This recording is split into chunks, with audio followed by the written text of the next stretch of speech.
지난해 8월 지인의 소개로 만나게 된 한 남성과 여성. 두 사람은 얼마 지나지 않아 혼인신고까지 하게 됩니다. 그리고 지난 3월 아내가 손가락 골절을 입어 병원 치료를 받게 되는데요. 자전거를 타다 넘어졌다며 약 650만 원 상당의 보험금을 받아갔습니다. 그런데 돌연 남편이 구속됐고 재판에 넘겨지기까지 했습니다. 신혼생활을 즐겨야 할 행복한 시기에 도대체 두 사람에게 무슨 일이 있었던 걸까요? 자, 우리 가족 여러분들 조금만 이 사건에 좀 집중해 주셨으면 좋겠습니다. 정말 저는 오늘 방송 준비하면서 이 사건 보면서 진짜 너무 화가 났거든요. 정리부터 해주시죠. 네, 일단 이 아내는 지적장애가 있는 여성이었습니다. 이 남성이 지난해 8월에 지인의 소개로 지적장애가 있는 이 여성을 만나게 됐는데요. 그리고 얼마 지나지 않아서 혼인신고까지 했습니다. 그런데 지난 3월에 이 여성이 손가락 골절상을 입었는데 이게 자전거를 타다가 넘어진 거라면서 여러 보험사로부터 651만 원 상당의 보험금을 탑니다. 그런데 이 경찰 수사가 시작되고 나서요. 이들 사이에서 가정폭력이 있었다는 사실이 드러난 겁니다. 자, 가정폭력. 그렇죠. 이게 어떻게 해서 드러난 겁니까? 가정폭력, 남편이 아내를 때리거나 아니면 상해를 입혔을 때 이제 성립할 수가 있는데 이 아내가 폭행을 당하고 이것을 피해서 사회복지시설 입소를 했는데요. 입소를 하면서 골절이라는 게 사실은 뭐 넘어져서 하기도 하지만 부위라든지 이런 걸 보면 이게 폭행이나 다른 거에 의해서 가능성도 있는 거거든요. 그래서 그 시설 관계자하고 얘기하는 과정에서 남편이 때렸고 그래서 골절이 일어났고 그 이후에 경찰 수사가 시작된 것입니다. 자, 그럼 여기서 세 번째 사건 체크포인트 짚어보죠. 손가락 한번 때리자. 세상에 이게 누가 누구한테 한 얘기입니까? 남편이 아내한테 한 얘기인데요. 이게 이제 3월 광주에서 자택에서 일어난 일인데 아내가 이 손가락이지 않습니까? 이게 엄지죠, 이게 검지죠, 그다음 중지, 약지, 소지라고 하는데 왼손 검지를 망치로 때려버렸어요. 이게 골절이 될 거 아닙니까? 근데 왜 그랬냐면은 아내가 이제 하지 말라고 그랬는데도 불구하고 야 손가락 한번 때려서 이거 부러지면 상해 보험금 나올 수 있으니까 이렇게 하자면서 아내한테 수면제를 먹인 뒤에 잔인하게도 망치 손가락을 골절시킨 거예요. 그리고 나서는 보험회사한테 뭐라고 했냐면 그 상해 입혔다 안 되니까 아내가 자전거를 타다가 넘어졌기 때문에 상처가 났습니다. 해가지고 보험 접수를 해가지고 보험금을 탔는데 사실은 이 남편이 이 아내한테 이 처음이 아니고 아마 평소에도 별 이유 없이 상습적으로 구타를 한 사람이란 겁니다. 이 말 들었을 때 너무나 가슴이 아프네요. 자, 저희가 뭐 너무 이 상황을 구체적으로 전해드리진 않겠습니다. 그런데 저는 진짜 들으신 것처럼 수면제를 먹이고 나서 남편이란 자가 부인에게, 그것도 장애가 있는 부인에게 이런 짓을, 이게 정말 승 의원님 사람입니까? 예? 사실 이게 결혼을 했는 과정도 보면 소개를 받아서 지적장애를 앓고 있는 여성을 만났고 얼마 되지 않아서 혼인신고를 했고 혼인신고를 하고 난 다음에 건절이에서 이러한 골절상을 수면제를 먹여서 발생시키게 하고 아마 아까 우리 기자가 말했다시피 651만 원 정도를 받았다라고 하는 건데요. 아무리 집이 어려워도 이런 행동을 하는 건 앵커 말씀대로 정말 사람의 얼굴을 했는 사람이 할 수 없는 일인 거겠죠. 도대체 왜 이 사람 이런 행동을 했는지 우리가 지금부터 계속 좀 들여다볼 거니까요. 시청자 여러분도 같이 함께 왜 이런 일이 이렇게 일어났는지 함께 찾아가 들어갔으면 좋겠습니다. 뭐 왜 그랬는지를 이제부터 따져볼 텐데 이런 자가 왜 그랬을지는 뻔한 거 아니겠습니까? 자, 일단 왜 그랬답니까? 일단 돈이 필요했던 것 같습니다. 이 혼인신고 직후부터 이 아내 명의로 보험에 가입을 했는데요. 이 남성은 기초생활수급자입니다. 그래서 이 국가에서 나오는 이 생계유지비가 50만 원이 나오는데 지난해 8월부터 10월 사이에 아내 명의로 보험을 다수 듭니다. 그래서 이 50만 원 중에 매달 26만 원씩을 보험금으로 납부를 했습니다. 이 때문에 이 범행을 저지른 직후에요. 여러 보험사로부터 651만 원을 받아낼 수 있었던 건데요.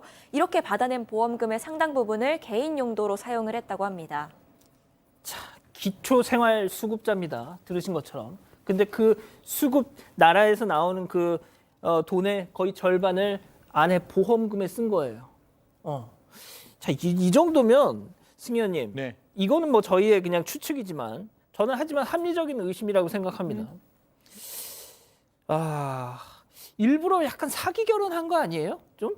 뭐 그냥 우리 앵커의 그냥 시선을 그대로 시청자 여러분과 함께 들어가다 보면 이게 기초 수급을 받으시는 분이 지적 장애인과 결혼을 해서 과연 두 사람이 함께 더불어 살아가는 모습을 우리가 한번 머릿속에 그려보면 이게 쉽지는 않는 그림이거든요. 같이 양벌이를 하는 게 아니라 어차피 부인께서는 이렇게 일을 하지 못하는 상황이라면 그 부분에서 과연 이렇게 쉽게 결혼할 수 있었을까? 이게 첫 번째 우리 앵커와 제가 그냥 제 마음속에 드는 생각을 조심스럽게 말씀을 드리는 거고, 두 번째 우리가 보험을 들었을 때 보험이라는 거는 불측의 미래에서 어떤 일이 발생했을 때 내가 그걸 예비하기 위해서부터 들어가는 건데, 이 보험들이 50만 원 중에 26만 원, 어떻게 보면 한 57%, 58% 가까이 되는 금액이 상해보험으로 들어가요.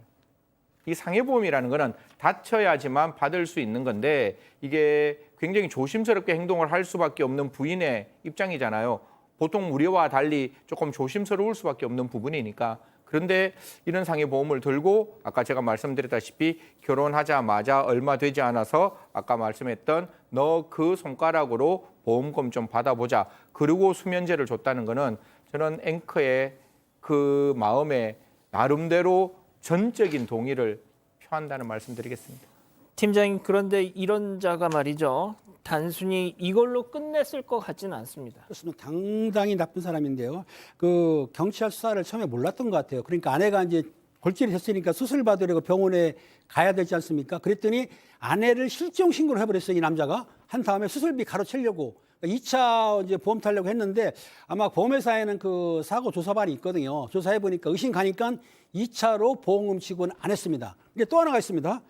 지난 6월쯤에 자기 동네 후배의 와이프를, 아내를 성추행을 했다는 거예요. 성추행했기 때문에 재판 진행 중이고, 또 보면 이 남성이 2018년도에 살인미수로 징역 3년을 살고 출소한 사람인데 이 사람의 그 전과를 확인해 봤더니 무려 16번입니다. 16번인데 전과 내용을 보니까 상해, 폭행, 협박 등 아무튼 그 내가 보기에는 강력은 아니라 하더라도 정말 제가 이런 말 하면 안 되지만은 사람으로서 거의 말종까지 가까운 행위를 했기 때문에 이 여성분이 피해를 보게 되었던 거죠. 야, 박 변호사님. 네. 정말 어쩌면 좋습니까? 범죄가 너무 많습니다. 망치로 상해를 입혔죠. 특수상해죄가 될 수가 있고요. 보험 사기를 위해서 이런 행동을 했습니다. 보험 사기 특별방지법 위반이 될 수가 있고, 아내의 장애인에 대해서 일부러 그런 행동을 했기 때문에 장애인 복지법 위반이 되고, 또 더 나아가서 지인의 강제추행도 했습니다. 강제추행죄까지 여러 가지 범죄가 있는데, 범죄도 범죄지만 좀 전에 조금 얘기를 했지만 전과 부분이 좀 세요. 최근까지 살인미수죄로 3년형을 받고 복역을 하다가 출소를 하고 이 아내랑 결혼을 하면서 이런 일까지 일어났습니다. 그다음에 이전에 범죄가 16개 정도가 되면서 이게 폭행, 뭐 협박 이런 다소 폭력 범죄가 많기 때문에 그럼에도 불구하고 계속 반복했는 거 비난 가능성이 높다고 하면서 징역 3년 6개월, 또 강제추행 관련해서는 성폭력 치료 프로그램 이수 80시간 명령을 법원에서 내렸습니다. 박 변호사님은 이자가 그랬잖아요. 경찰 조사 받으면서. 저는 부인을 사랑해서 결혼했습니다. 이 얘기 믿으십니까?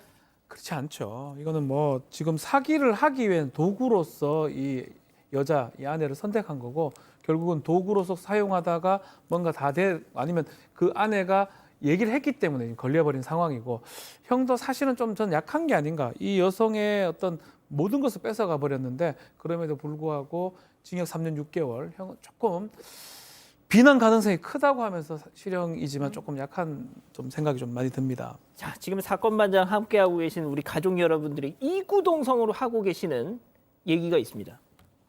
만약에 이번에 안 잡혔으면 과연 이거는 사망보험금으로 갔을 거다. 그렇죠. 뿐만 아니라 저는 이 사건을 조금 들여다보면 제일 처음에 우리 기자가 얘기했을 때 지인의 소개로 이게 이루어졌는 거잖아요. 저는 참 그 지인도 누구인지 참 마음이 되게 좀 불편합니다. 사실 이게 그런 친구에게 이런 지적장애인을 소개시켜도 되나라는 생각이 들었고, 두 번째는 저는 변호사님 말씀대로 이 사람이 여기에서 비난 가능성이 이게 살인 미수가 들어와 사람의 생명을 빼앗으려는 시도를 했는 부분이 있는 거잖아요.